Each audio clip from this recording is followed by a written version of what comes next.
Yo.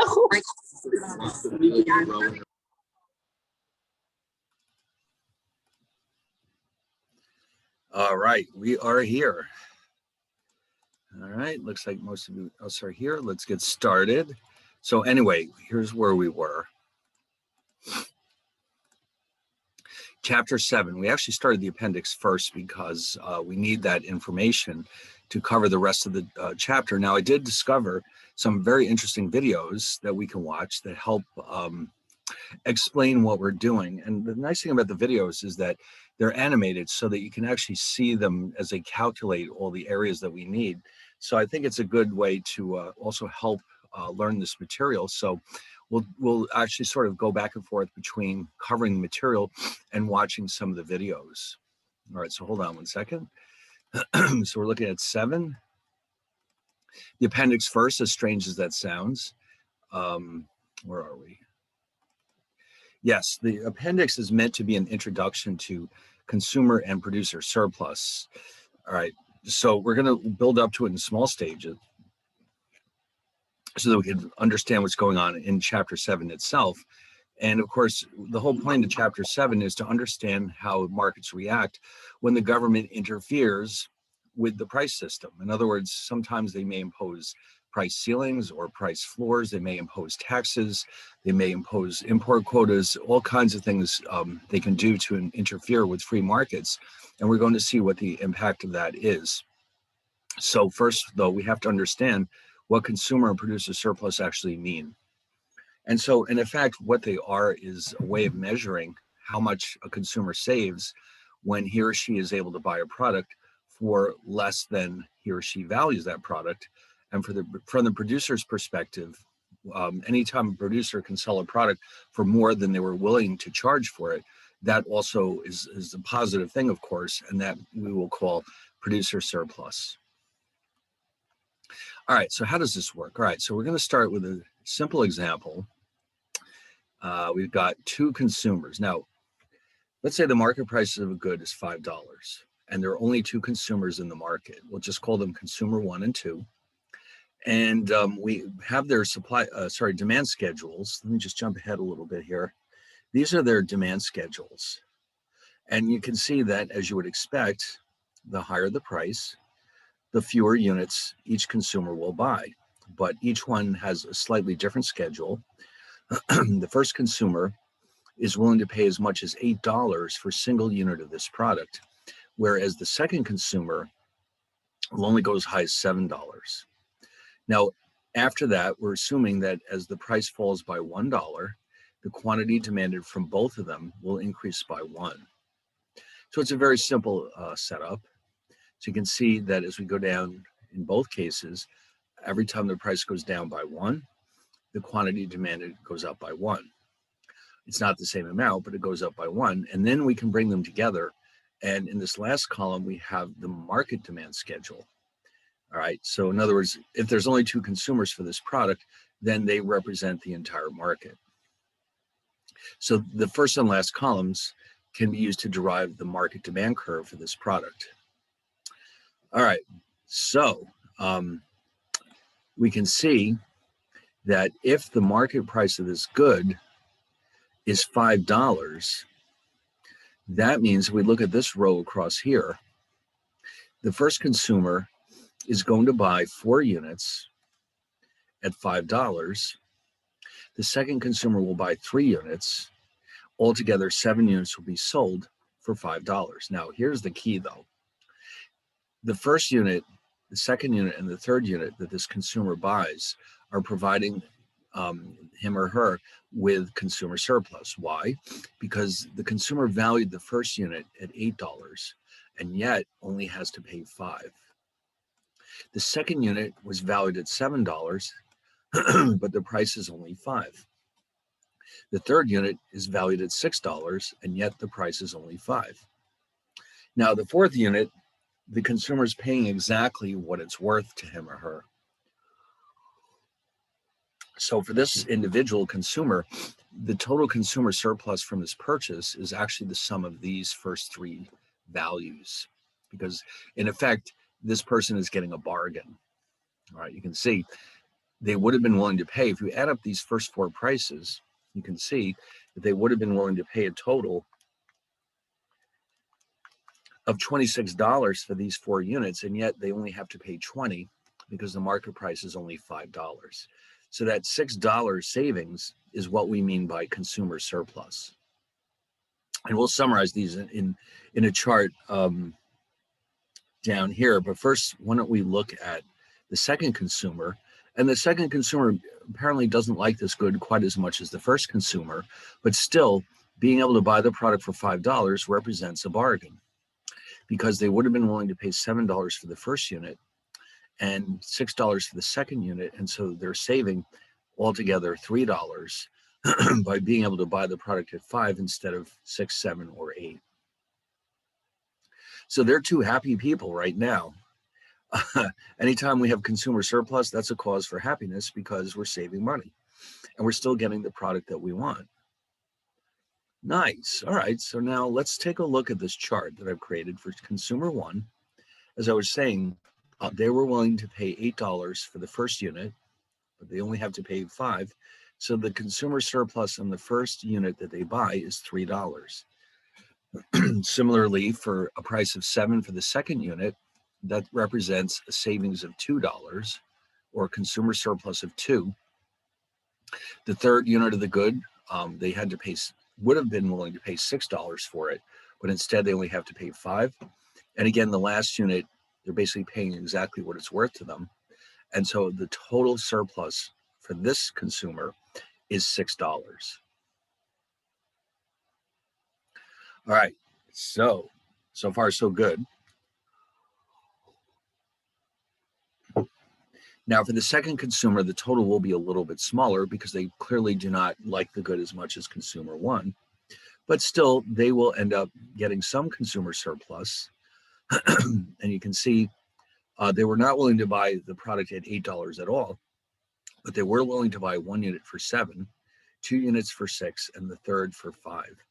So you can see, based on the same calculations, this individual has a consumer surplus of $3, which means the total must be $9 between the two of them. All right, so we got $9 between the two of them. All right, so we have two very happy consumers. All right.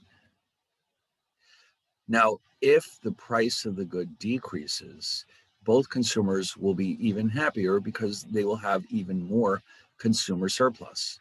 But if the price goes up, exactly the opposite will happen. So let's look at a numerical example of this. Suppose the price drops to 4. All right, that means both of these consumers will buy more units of the good, and their consumer surplus will be even higher. How much higher? Well, let's find out. All right, so now I've got the same two demand schedules, and you can see all of a sudden, here's the new price. So the first consumer buys 5 units, the second buys 4, and you can see altogether, there's going to be even more consumer surplus. So let's recalculate it now with the new lower price for both consumers. Okay, so, all right, let's jump ahead. Now there's a chart on the next slide that will enable us to calculate the consumer surplus for number 1, and then we'll do it again for number 2. And we will see that the consumer surplus increases for each individually as well as the grand total. All right, so now we're getting pretty comfortable with this, I think. So the chart goes all the way down to $4. And now all of a sudden, yeah, look at this. The consumer saves a grand total of $4 on the first unit, $3 on the second unit, $2 on the third unit, $1 on the fourth unit, and the last one you always break even on the last one. So the grand total now is 10, whereas before, of course, it was 6. That's a nice increase in consumer surplus. So this consumer is very happy. So you can imagine, like, let's say they walked in the store and the product went on sale that week, and so they ended up buying 5 units instead of the usual 4. And they got more consumer surplus. So they have more of the product, and their consumer surplus has gone up. Boy, that's a happy day. All right, now the second consumer can do the same thing. And this person now, you can see the first unit saves them $3. The second unit saves them $2. The third unit saves them $1. And the last one, of course, they break even. So their surplus went from three to six, yes. So they both gained. And so if we look at the totals, the grand total has gone up because it went up for each individual consumer. All right, the question is by how much? All right, so let's add these together. Okay, and you'll see that instead of 3 plus 6, the total surplus for the consumers went from 9 to 16. Okay, notice before we had 6, now, 9, now it's 16. Now, the question becomes, what about the producer? What's going on with the producer?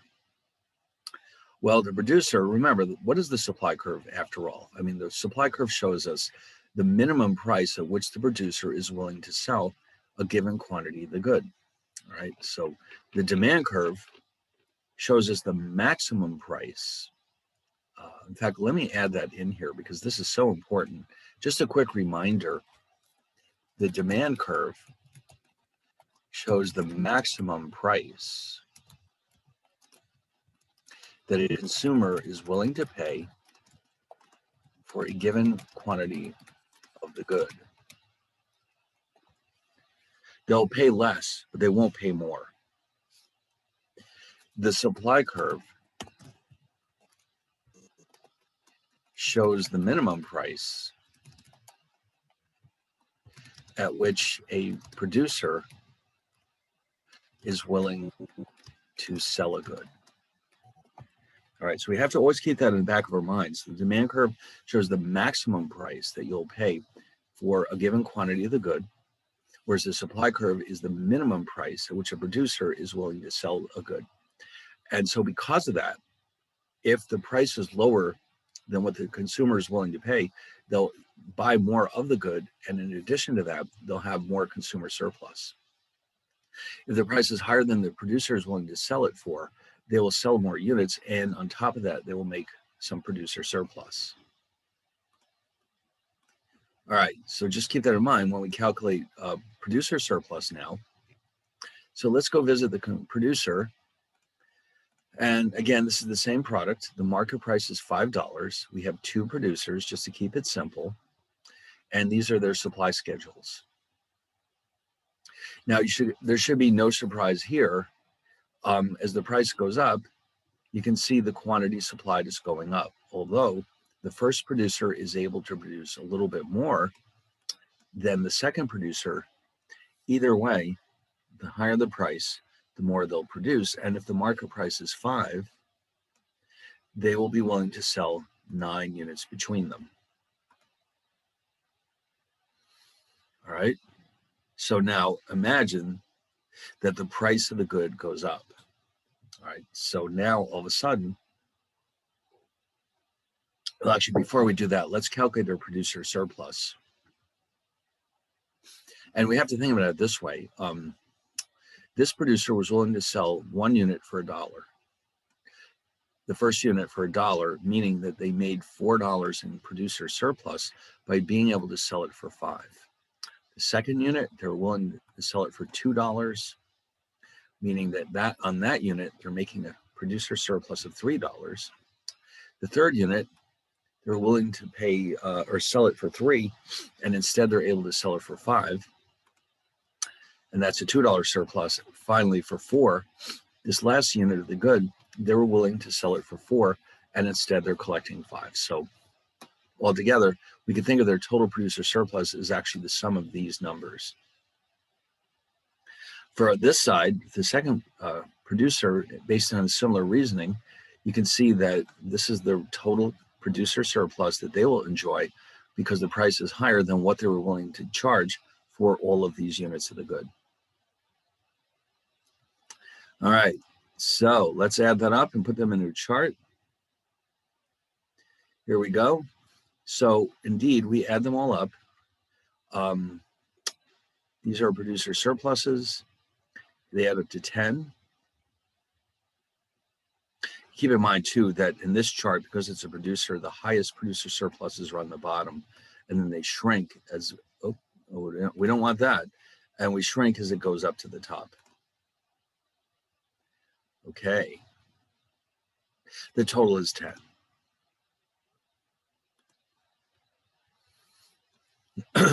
Which is good. I mean, now, of course, when it's set up like this, it's hard to say what is a good amount and a bad amount. The only thing we really know is that any positive amount, as long as the surplus is positive, that's definitely a good thing for both the consumer and the producer. The bottom line here is that what we want to be able to do is not take this number and compare it as an absolute value to something else, but what we want to be able to do is determine if something changes, what impact does that have on our producer and consumer surplus? Okay, is the total going up? Is it going down? That's what we really need to know. The absolute values of these are not so important as how much do they change when there's a change in, for example, the supply or the demand of the good, or possibly the government takes some actions that cause a shift of the curves. Our ultimate goal is to determine the impact on these producer and consumer surpluses and see if they go up or down. All right, so with the second producer, the total, based on the same logic, is 6. Okay, we add them up. So for example, when the price is 2, this producer will sell 1 unit of the good, and that makes them happy because they are getting $5 instead of 2. The second unit, they would have been willing to sell for $3. So that puts an extra $2 in their pocket. The third unit, they were willing to sell it for $4. That's a bargain still. And then in this last case, they're selling something for $5 that they were willing to sell for $5. So the total is 6. And between the two of them, the total producer surplus in this market is, of course, $16.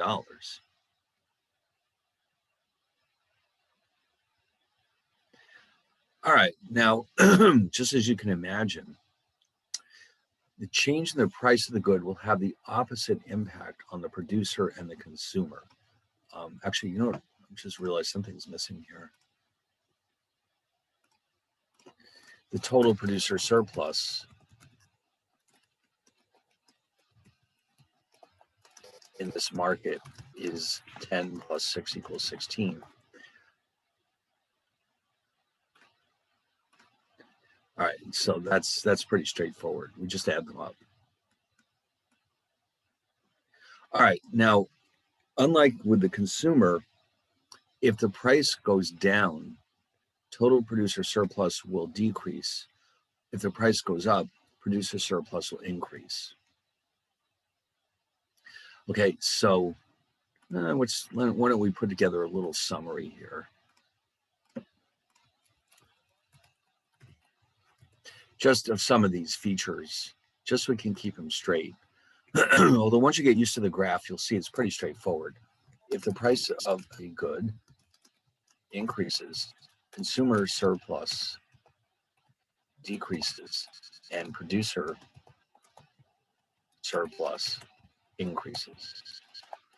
If the price of a good decreases, consumer surplus increases, and producer surplus decreases. So that everything goes in opposite directions. So higher price is bad for the consumer, but it is good for the producer. If the price drops, that's good news for the consumer and bad news for the producer, as you can imagine. Now, what's interesting here, and this is just sort of a hint as to what's coming, I'll just throw this in here now. If a government interferes in the market,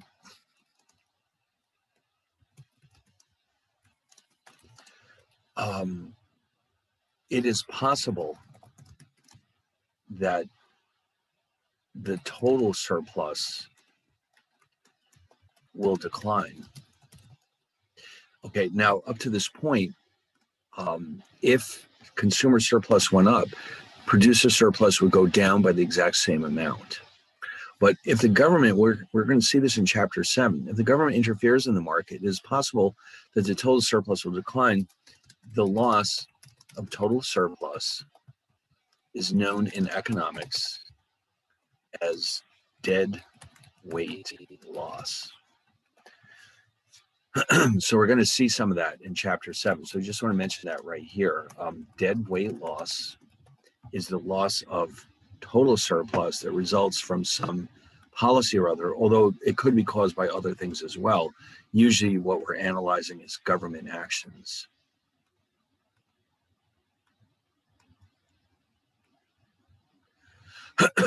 Okay, so we're going to see several cases where this actually happens.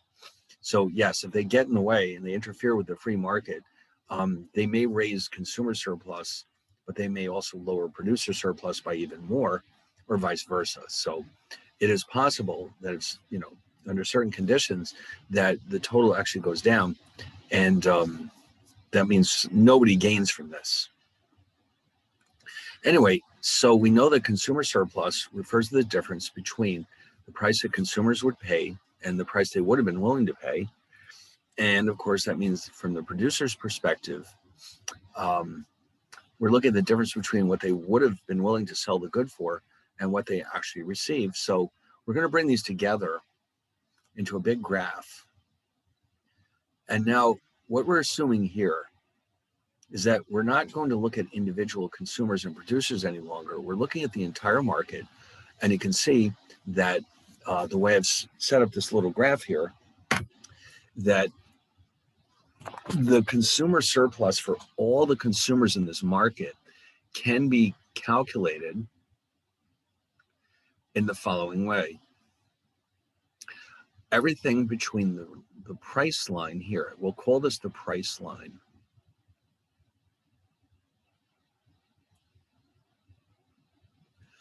Everything from that up to the demand curve,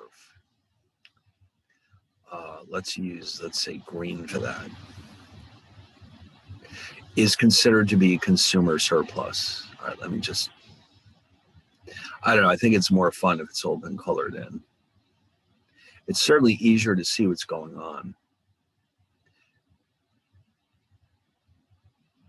So that's all collectively known as consumer surplus.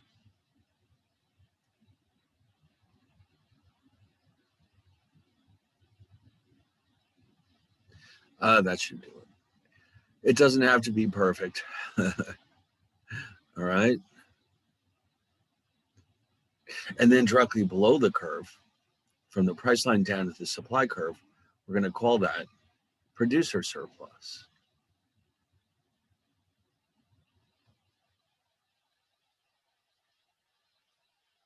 So now we have a large number of consumers in this market.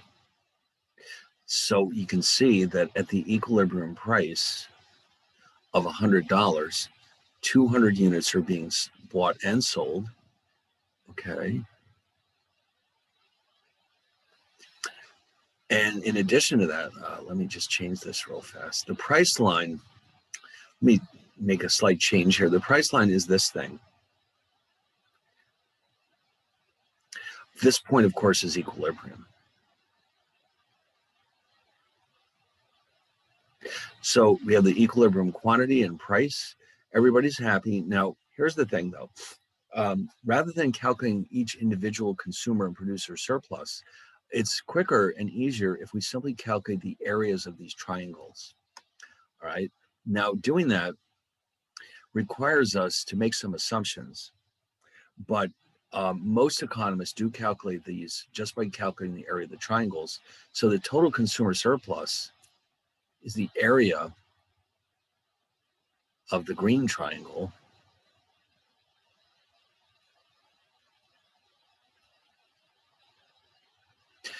and if you recall from high school geometry, this is 1/2 of the base times the height. The base is everything along this price line, that's 200. The height is this distance here, 100. So if you multiply 1/2 times 200 times 100, you're going to get $10,000.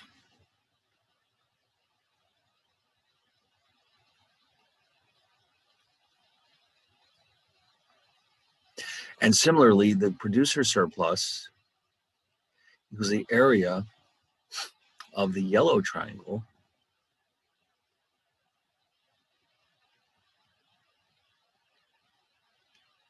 and that equals the same thing, a half base times height. The base is again the same region from 0 to 200. And just by coincidence, the height is also 100. It doesn't always work out this way, that they're both the same, but they're both $10,000. All right. And so that, of course, means that the total is just $20,000. So this is how we're going to calculate it from now on.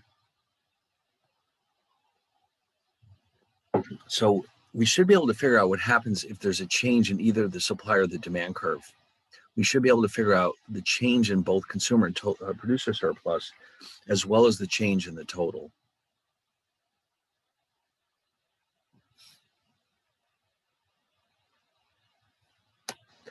All right, now, what else do we need to know? I think that'll do for now. I think that's enough background. Let's see if I can squeeze this in here. Total surplus equals consumer plus producer surplus equals $20,000. Okay, so that's in a nutshell consumer and producer surplus, as well as total surplus. So the key is that we understand what it actually means, and we can also calculate it. And then we need to be able to determine how it's affected by changes in different policies, possibly, or other market circumstances. Like, for example, there's a change in the cost of production or consumer taste change. Anything along those lines that shifts the curves will have an impact on both consumer and producer surplus. So now what we want to specifically analyze in Chapter 7 is cases where the government interferes in the marketplace. All right, so there's several important cases that we need to consider, and our job is to figure out who gains and who loses from this. All right, so let's jump ahead to Chapter 7A, which, by the way, I needed to make some changes to it. You'll see when we get to it. It's called the updated version now. I went in there and I fixed it up a bit. There were some issues that I was having with it, so I've changed it all. It's all up to date now. I took the old version off Blackboard, and now all that you can see there is 7A updated. I had to fiddle around with the graphs, and I had to do a few things to it, but it should be fine now. But one thing I did not have time to do is properly update the graphs. I had to make a few, I actually penciled in a few changes. Later on, I'll try to do it more formally, but right now it's all set.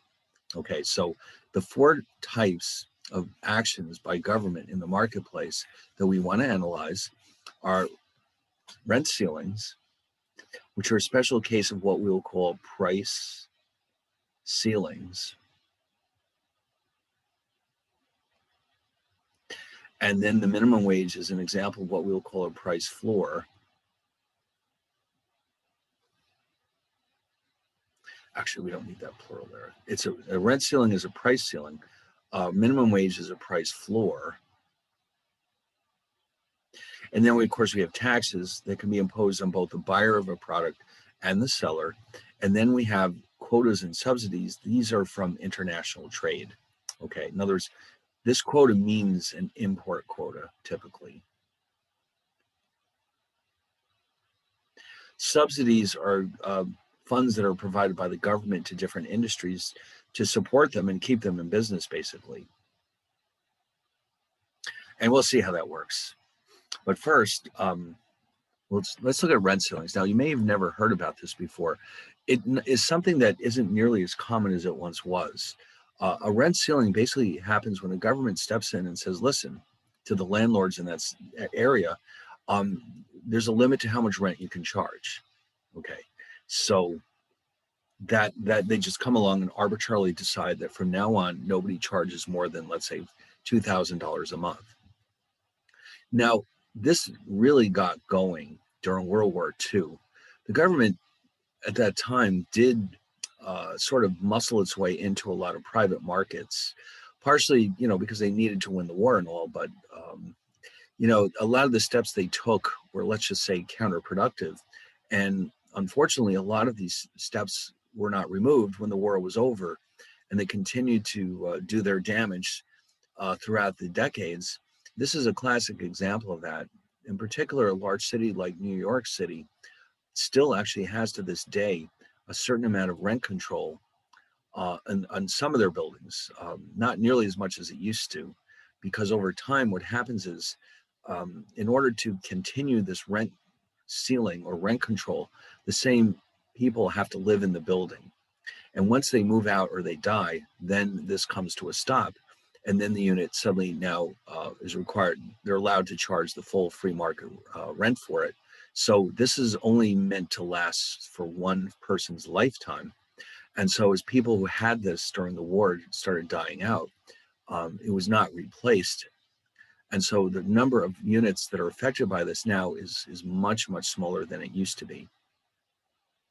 And there's other cities throughout the country that still have some form of this. San Francisco, Berkeley is notorious for this. Boston still has some of this. And but we're going to see now what effect that actually has. So what's happening now is that it's understood that the rent ceiling is always going to be lower than the free market price for rent. Otherwise, it would have no effect. And it's like, imagine that the government comes along and says, nobody's allowed to charge more than $1 million a month for rent. Well, there's very, very few buildings where that's going to be a problem. So typically these rent ceilings are set at a level that's lower than the free market rent. And so what ends up happening is pretty much a lot of negative things come about as a result of this. First of all, we'll see in a minute that there's going to be a shortage of housing, increased search costs, black market activity. We'll explain what that is in a minute. And also, you're going to see that the housing stock deteriorates. I'll add that as at the bottom, because it's less profitable for landlords to maintain their buildings.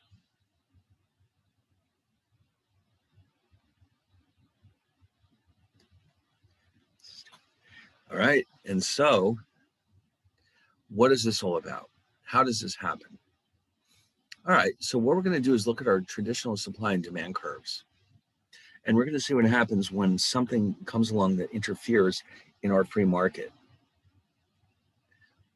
So here's an example. Let's say in this city, the supply and demand curves are such that the equilibrium free market rent is $3,000 a month, and the equilibrium quantity is 1,500 units. Okay, so everything's fine.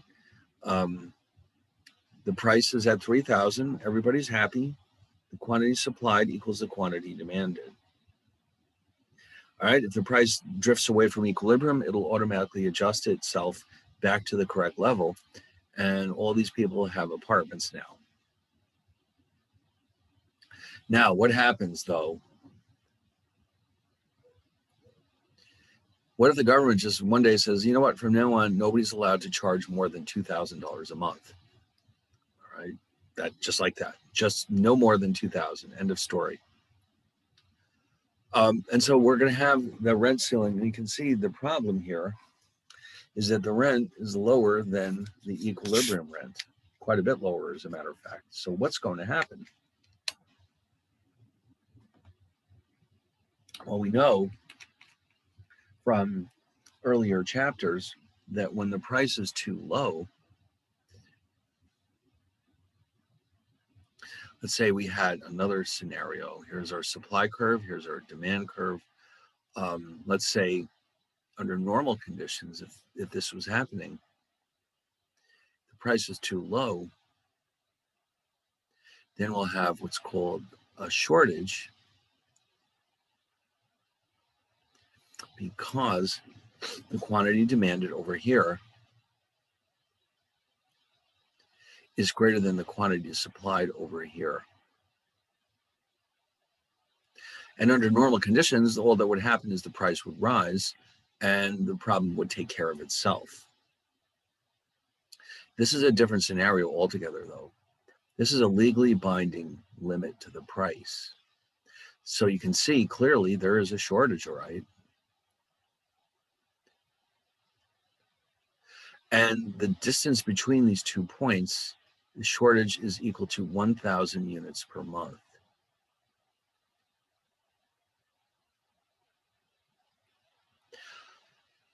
So what happens now is that the price is prevented from rising to the equilibrium level. And so what happens is the shortage becomes permanent, or at least it lasts until they get rid of this policy.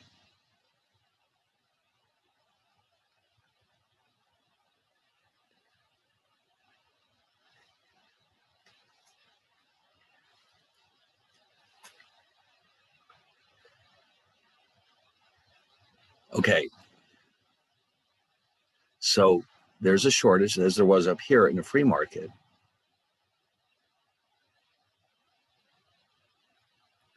And instead of the price going up, it's not allowed legally to go up. So unfortunately, the shortage is permanent. Now, what does that say about all these people who need an apartment? Well, they're not going to get one, okay? Because the price can't go up enough to bring us back into equilibrium. So what ends up happening is that they just don't have an apartment, period. The people who had an apartment already are happy because they're paying less. Oh, they're happy, all right. But the landlords are not happy because they're getting less rent, which means they may not even be making a profit. And in fact, we saw during the 60s and 70s, a lot of apartment buildings just crumbled and collapsed in New York because it just wasn't feasible for the landlords to maintain them properly because the rent control was set at such ridiculously low levels. And so we saw a lot of that, abandoned buildings all over the place because of rent control, rent ceilings. And so I guess, they started to wise up just a little bit, but it was a real problem for quite a long time. And so what happens now is what we're going to do is figure out how detrimental this policy is by considering how much consumer and producer surplus change as a result of this policy. Okay, so we've got a shortage of 1,000 units, which cannot be corrected in the marketplace. Oh, and the other thing too, I didn't even mention that up front. Now that I think about it, not only do the existing apartment buildings fall apart, but no new construction will take place either to take its place, because what's the point if you're not making money? It does indeed, just like any other good in the marketplace. They will withhold those apartments because there may even be losing money by renting them if the rent ceiling is ridiculously low. So yes, they'll hold them back and use them for something else. Like for example, maybe they can use them to rent out to businesses or just live in them themselves. But absolutely, it's like any other product. When the price falls, the supply drops, and that's what's happening here. So there's no new construction to replace the housing stock because, when you build new buildings, there's an understanding that you're going to make money. If the government's letting you charge only $2,000 a month, you may say, no, I can't make money at that level.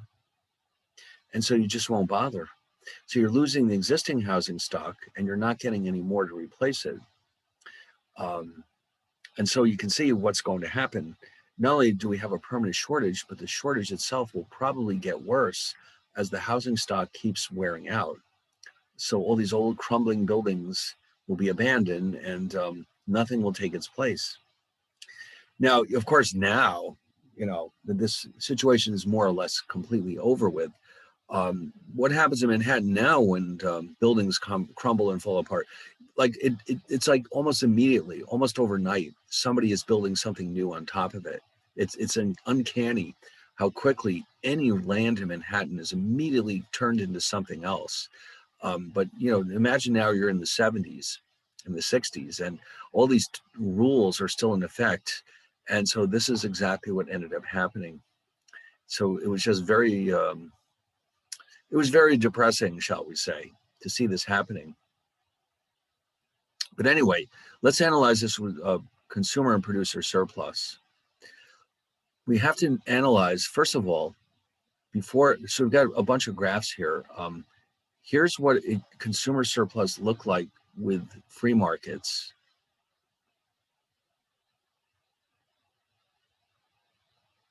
This is our consumer surplus, and you can see that the area is 1/2. The base is 1,500, and the height is 3,000. All right, so what does that equal?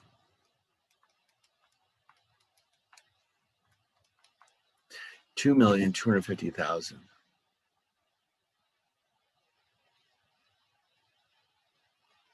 This is before, okay? So remember, now the reason, by the way, the reason why I've broken this up into these different sections is so that we can analyze the changes in consumer and producer surplus. Oh, you know what I just realized? Oh, I I have made a terrible mistake here. Oh boy, I'll have to fix this too. You know what I just noticed? This was supposed to be the free market case. I have to fix this diagram later on. Sorry, this doesn't belong here. Don't worry, I'll get these straightened out.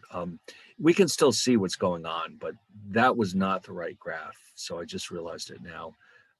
Get rid of that line there, and you'll see what it's supposed to look like.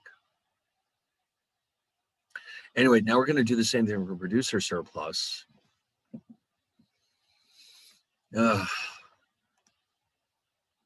Oh, dollars. It would just be dollars. I'm glad you asked. Yes, it's dollars in this case. Okay. Now, for the producer surplus, yeah, I did the same thing, didn't I? Let's pretend this line isn't here. Yeah, this is supposed to be my free market case. And so you can see the producer surplus is this shaded region. 1/2 base times height.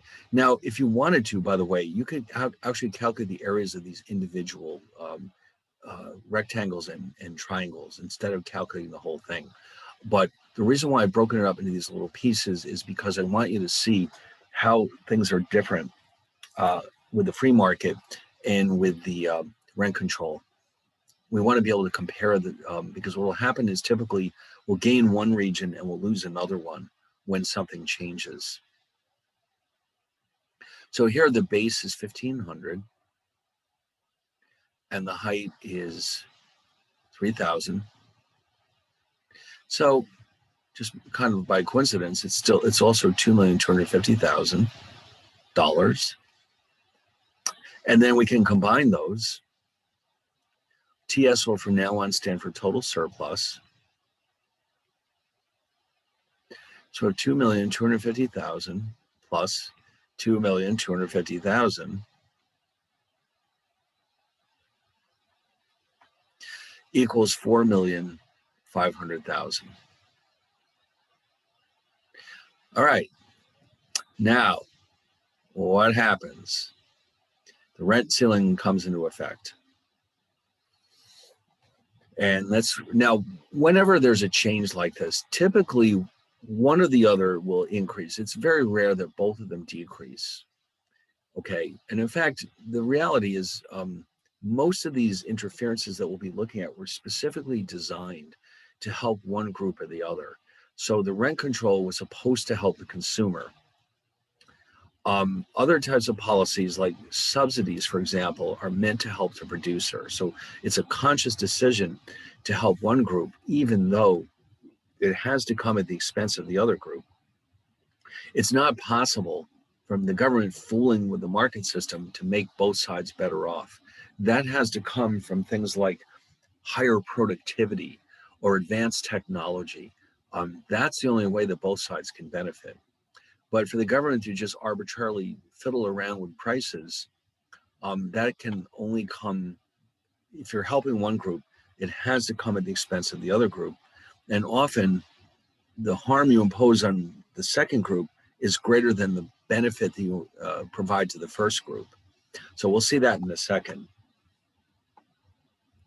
What we're going to do now is consider what happens when we have this rent control ceiling here. So now this is the new consumer surplus. Now you can see this one is a bit of a headache to calculate because it's basically a trapezoid.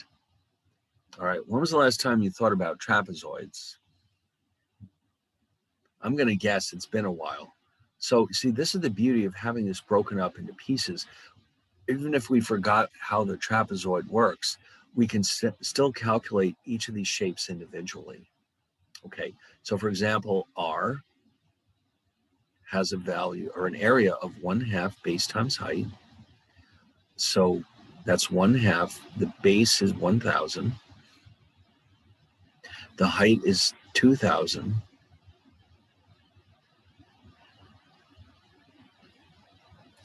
And if you multiply those out, let's see what that turns out to be. I think that's $1 million. Yes, indeed, it's exactly $1 million.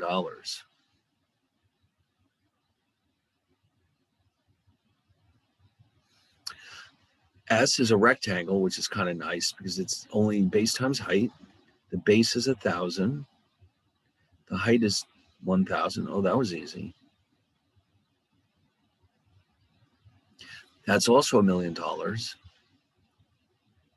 And then U is same thing. It's a rectangle. Base is 1,000. Height. Oh, this is nice.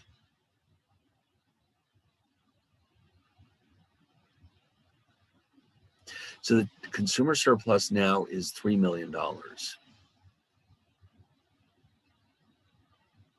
What was it before?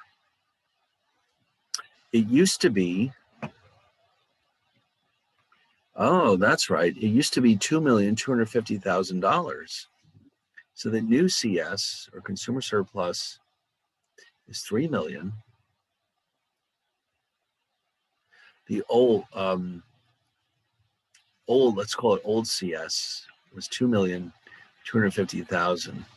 So you can see the consumers are pretty happy.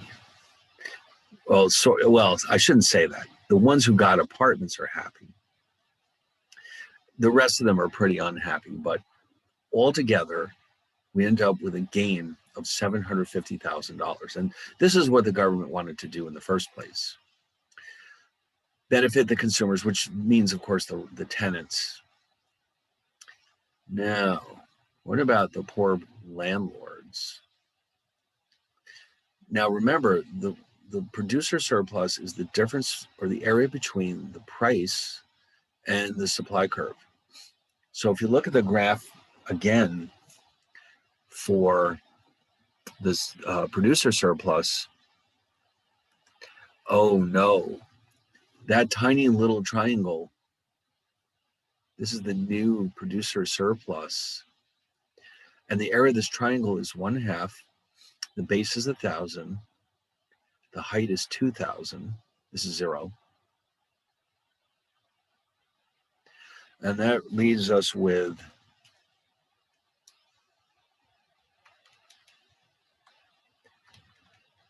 $1 million.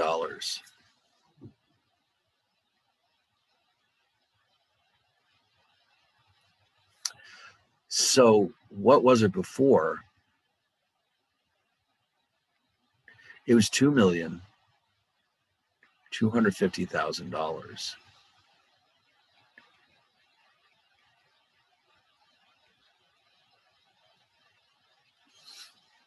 So we have a loss of 1.25 million.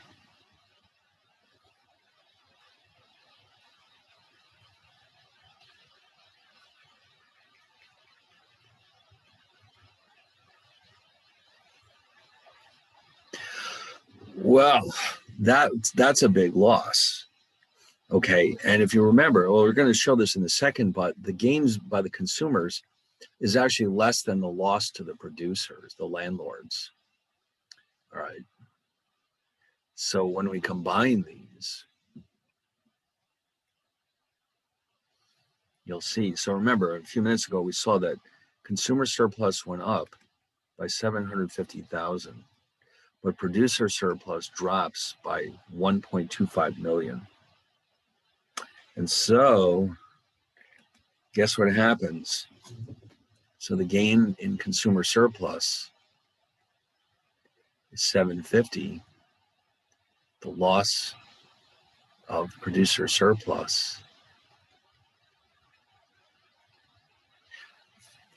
So we have a loss of total surplus of $500,000.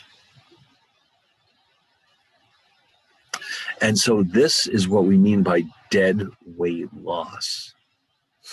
Now, what exactly is going on here? What causes this? This happens because many potential tenants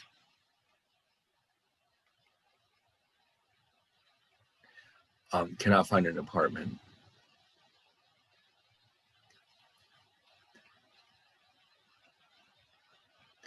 Okay, and so it's detrimental to them, and it's also, of course, detrimental to the landlord. Now, it turns out now, interestingly enough, we can actually show this on our graph. It turns out that if you look at this region here, these blue triangles, this is our total dead weight loss.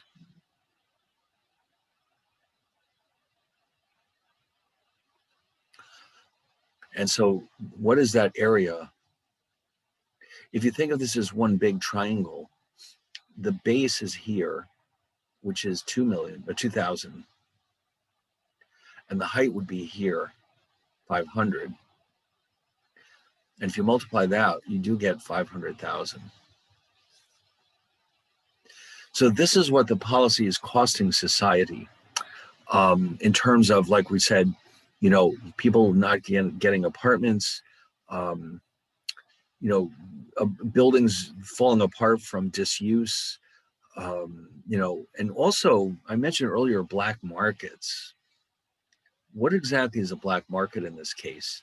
A black market basically is any market that is technically either illegal or there's something about it that is shady or, you know, underground, that people try to keep it disguised from the government. Let's just show you a few simple examples of this. A black market, there's a lot of potential black markets. It's not just restricted to apartments. A black market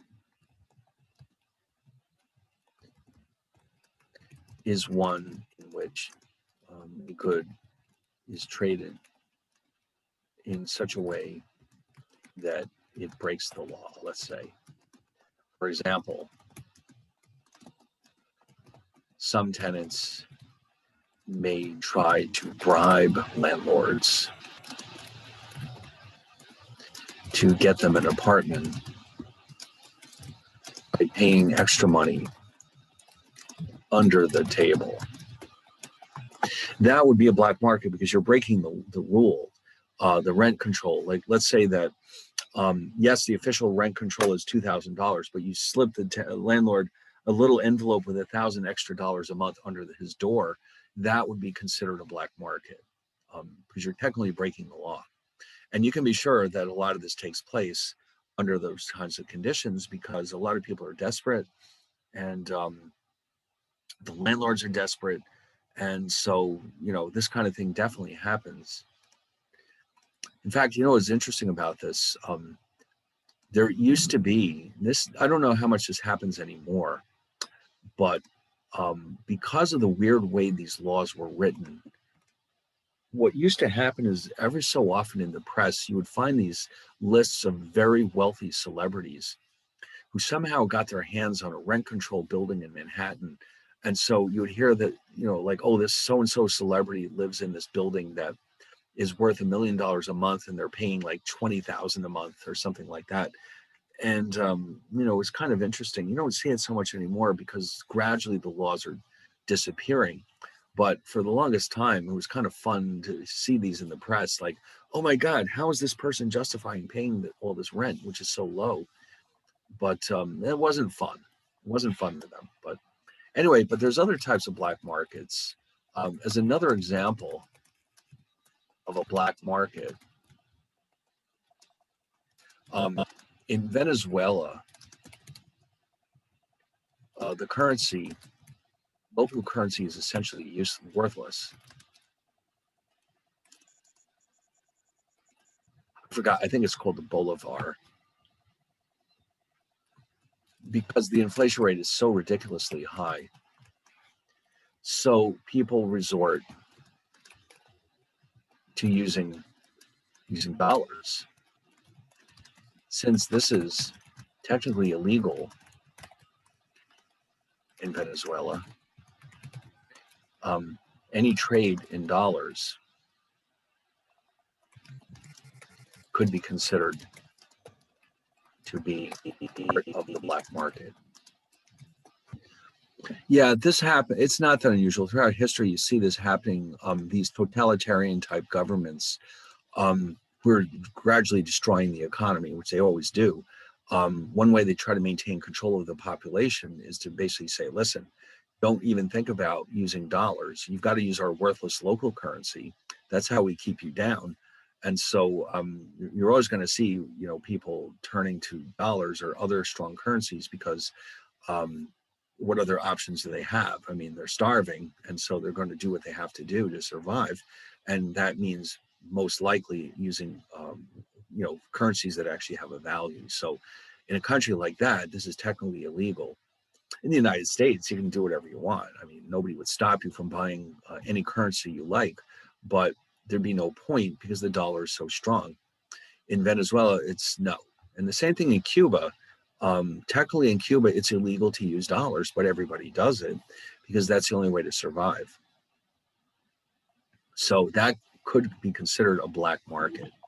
Anything that's designed to skirt the laws is called a black market.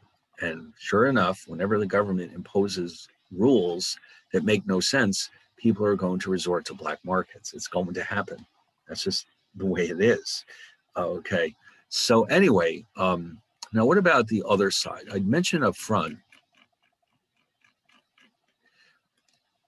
rent ceilings, that's a price ceiling. Now we also have a price floor. That's a case where the government steps in and says there's a minimum price at which a product can be sold in the market. It's the exact opposite of the price ceiling. Now, this traditionally was used in agriculture, especially, like I said, during periods like World War II and World War I. And anytime there's a crisis, farmers may ask the government for protection. And so there may be rules that limit the price that can be paid for commodities like, let's say, sugar.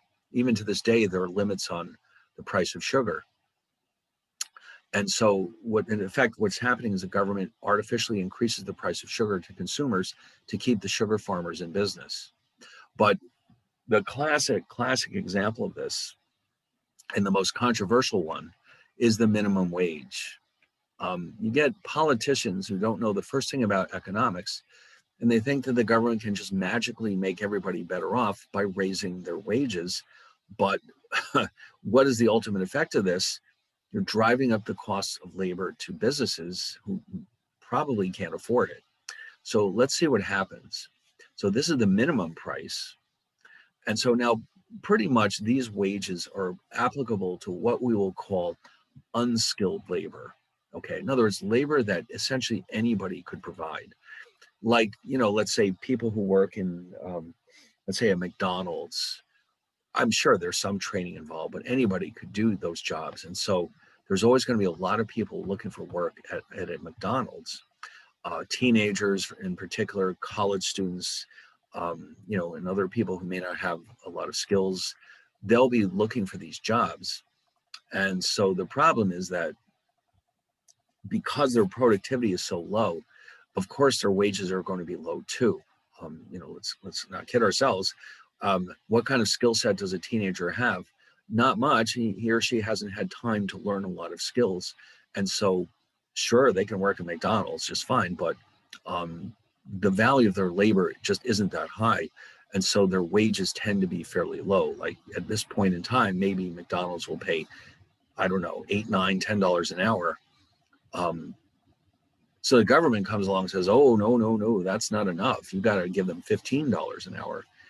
We just randomly made up that number, of course, but yeah, let's go for 15, thinking that the companies will just say, oh, here you go, no problem. Here's an extra $5 an hour. Don't worry about it. We're fine. It doesn't work that way, does it? Because, labor costs are usually the biggest cost for any business.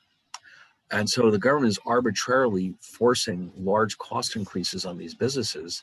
And so only one of two things can happen. Either they have to raise their prices to consumers, or else they go out of business. And it's just as simple as that. So the bottom line here is that we end up, as you'll see, not with a shortage like with the price ceilings, but with a surplus. And that surplus is in the form of unskilled labor. And of course, here the word surplus simply means unemployment. And then what we end up with is a lot of black market activity, by which we mean working off the books. This is something you see a lot of in certain industries like construction. It's not that uncommon, and this is technically black market activity. So the minimum wage is simply the minimum price. In other words, you must pay X dollars an hour to hire these people. So let's say in our example, the prevailing free market wage for unskilled labor is $8 an hour. And at that rate, we have 1 million people working. And so again, everybody's happy because the quantity supplied equals the quantity demanded. So in other words, employers want to hire 1 million workers because $8 is what they're worth to the employer. And at that rate, 1 million people are willing to work at that wage. So in other words, you've got 1 million people who believe that it's worth their while to work $8 an hour.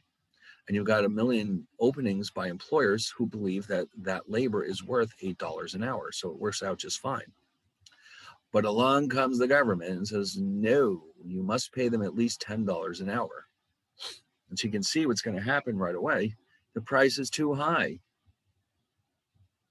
And we know what happens when the price is too high. In a free market, the price is up here somewhere. This is a surplus, and the price drops. Here, the price is prevented from dropping. So you have a surplus of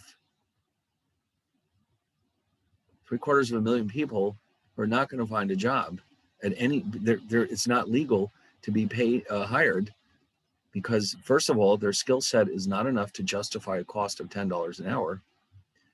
And so there you go. In other words, it's technically illegal to hire them. And so the surplus is 750,000 people who would like to work but are not allowed to because the companies can't afford to pay them. It's just that simple. It's not the way to make money, to pay people more than they're worth, and that's exactly what the government expects them to do. So what ends up happening is that what you'll see is not only are these people never going to find work, but companies like McDonald's will find ways to reduce their need for labor. Like before the COVID, you may have noticed that in McDonald's, they were starting to get all these computerized screens where you could place your order without dealing with a person. I don't know, they turned them off during the COVID. I think they're afraid that if everybody's constantly touching them, that they'll spread the COVID. So they're not working right now. But when COVID is over, they'll all go back to using these computer screens for people to place their orders. And the purpose of those machines is to reduce the quantity of labor that they hire for the store. And so what they're essentially saying is, we know that more of this is coming down the road. Labor will only become more expensive. So therefore, if we invest in these computers, we can reduce the amount of labor that we need and therefore continue to be profitable, even if the government imposes a minimum wage on us. And so that's the clearest sign that the minimum wage is a problem for these businesses. The fact that they're willing to invest so much money in this technology is a sign that, no, this minimum wage is going to be a huge problem. But anyway, what happens here is what we want to do is figure out the change in the, oh, by the way, this is where I need to fix this again. I realized later on that I'd mistyped this as 4. This should have been 6. So don't you worry, I'll fix it properly during the weekend. So let's say that this is 6 now. What we're going to do is figure out the change in consumer and producer surplus. All right, and it will be the same as before. So let's see, where are we? See now, yeah, I did the same thing here. Let's get rid of it. And this is supposed to be the free market. And this is pre-minimum wage. This green area is the consumer surplus. The base is 1, and the height is $2 right here. Sorry, that's 1 million. Don't worry, I'll fix all the yeah, these diagrams are hard to draw properly, and so it looks like they need some help. I will finish this up during the weekend and post them. So you got 500 times 2,000, $1 million.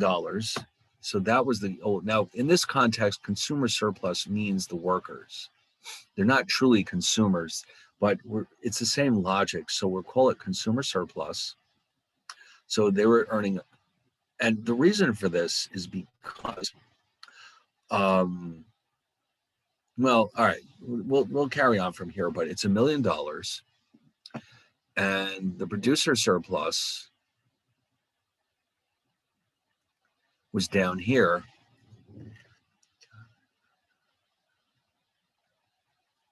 And you can see just by calculating, this is our producer surplus.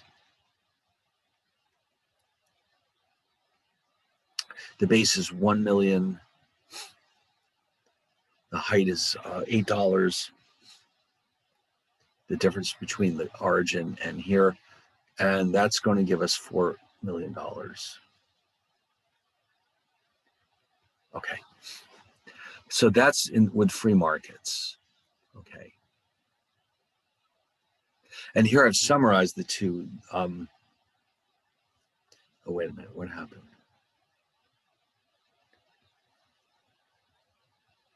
Did I make this calculation wrong? No, it's right. It should be right.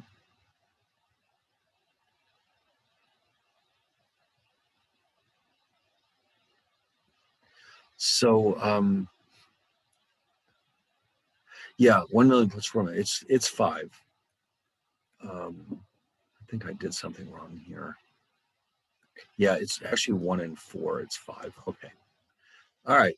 So 5 is the total. Now, what happens afterwards? This is now the the consumer surplus.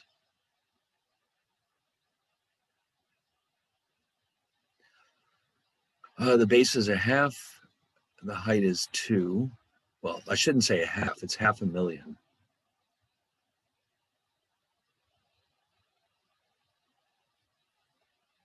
So let me write it as 500,000. I know it says 0.5 here, but that's in millions. Okay, so that's 500,000. The height is 2. 500,000. And that's, that's a big loss. And so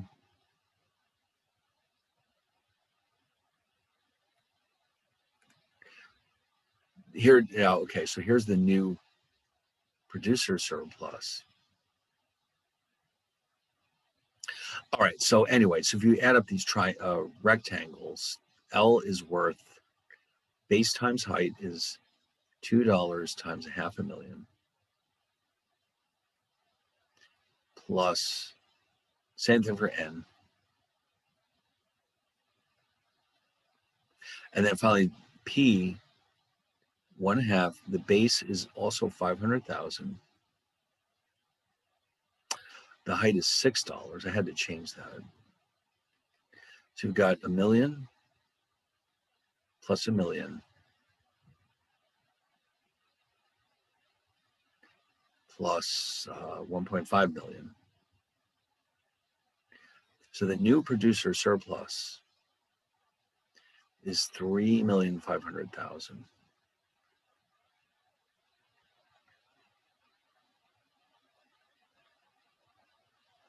The old, oh, let's go back and revisit. I think it was 5 million, wasn't it? No, it was 3 million.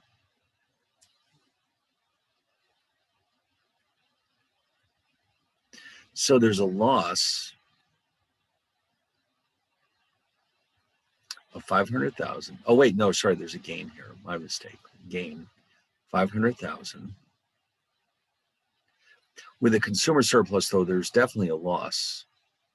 It was 1.5 million. Okay, I'd already calculated here. We went from 2 to 1.5. And so let's summarize these down here somewhere.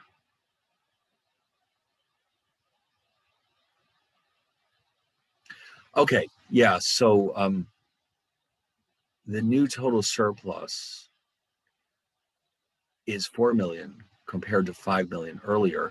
So the bottom line is altogether, consumer surplus falls by 1.5 million. Producer surplus increases by 500,000. So the net is a loss of total surplus is $1 million.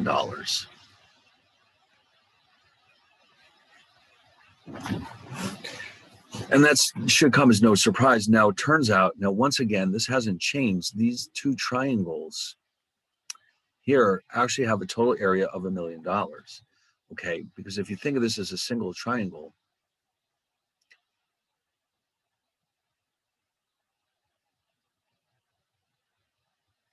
one half, the base could be considered this, which is $4. The height would be this piece, which is 500,000, 500,000.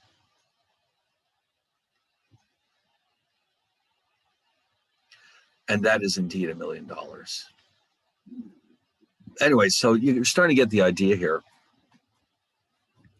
This region represents deadweight loss, whether we have a price floor or a price ceiling.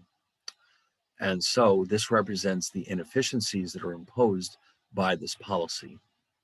All right, so that means that's area that is lost to both sides and it benefits no one. That's pretty sad. And you got to think about, sure. Now back here in this diagram, if you look at it again, you're going to have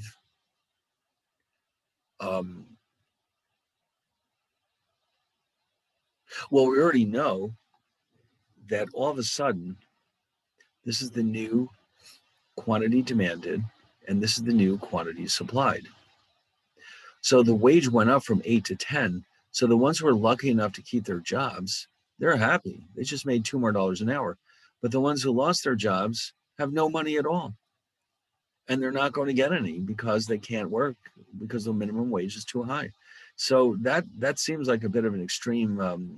You're imposing the cost essentially on these unskilled workers who lost their jobs. And you're starting to see in a lot of cities throughout the country, businesses are disappearing because they can't afford to pay this much. This $15 an hour thing, they picked it out of the hat. They just said, no, that sounds about right, 15. What the heck, we can make this happen. And of course, instead we end up with a lot of unemployment. So there you go. And that's captured by this dead weight loss. Anyway, so what comes up next is taxes. Now, taxes are different because instead of just interfering with supply and demand, what they're essentially doing instead is they're changing the cost of producing goods and services. So they're not actually stopping people from buying or selling, and they're not changing the prices directly, but what they are doing is imposing new costs on the producers. And so what that will do is it'll affect either the supply or the demand curve. And so we want to analyze this separately because it's a very complex area.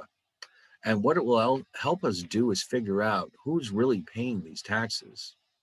We'll see that in some cases, the producer is paying most or all of the tax, and in some conditions, it's the consumer that gets stuck paying most or all of the tax. That will ultimately depend on some other factors, but such as elasticities. But we want to analyze these all separately, and so that's another complicated area that we want to look at. So in the meantime, I see that we ran out of time to watch our videos, which is sad because they're really well done. But that's all right. We can save those for next week. In the meantime, I think we covered everything we need to say about price ceilings and price floors. And we now are fairly comfortable with the idea of consumer and producer surplus. So I guess there's really nothing else we can do today. It's time to go. So I guess I'll just see you all on Tuesday then. Thank you, Professor. Have a Okay. good night. Welcome. Thank you. Thank you. Bye.